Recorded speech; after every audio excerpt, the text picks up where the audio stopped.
ஆத்ம நமஸ்தே. கணவன் மனைவிக்கு இடையே நல்ல ஒற்றுமை ஏற்படணும்னு நினைக்கிறீங்களா? இல்ல கல்யாணத்துக்காக காத்துட்டு இருக்கீங்களா? உங்களுக்கு ஒரு நல்ல கணவன் அமையணுமா? அப்போ இந்த நட்சத்திரத்த பயன்படுத்திக்கோங்க. விஷாகம். விஷாக நட்சத்திரத்தோட அதிபதி குரு பகவான். இந்த நட்சத்திரத்தோட அதிதேவதை சுப்பிரமணியர். இந்த நட்சத்திரம் ஆகாயத்துல ஒரு முரம் போலவோ, ஒரு சக்கரம் போலவோ காட்சி தரக்கூடிய நட்சத்திரம். துலாம் ராசியையும், விருச்சிக ராசியையும் இணைந்துள்ள இந்த நட்சத்திரம் சுக்கிரனோட ராசியையும், செவ்வாயினுடைய ராசியும் இணைக்கும் விஷாக நட்சத்திரம் அப்படிங்கிறதுனால, இந்த நட்சத்திரம் எப்பல்லாம் வருதோ, அந்த நாட்கள்ல விரதம் இருந்து மாலை நேரத்துல முருகன் ஆலயத்திற்கு சென்று வழிபட்டு வந்தால், கணவன் மனைவியிடையே நல்ல ஒரு அந்யோன்யமும், ஒற்றுமையும் ஏற்படும். அதுபோல திருமணத்துக்காக காத்துட்டு இருக்கவங்க, திருமண தடை உள்ளவங்க, விஷாக நட்சத்திரம் வர்றனால அருகில உள்ள முருகன் ஆலயத்துக்கு சென்று வழிபட்டு வந்தா, உங்களுக்கு சீக்கிரமா திருமண வாய்ப்புகள் கூடி வரும்.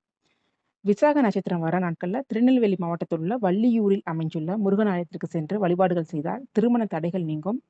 பெண்களுக்கு நினைத்தபடி இல்ல அவங்க விரும்பியபடி ஒரு நல்ல கணவன் கிடைப்பாங்க. நன்றி. ஆத்ம நமஸ்தே.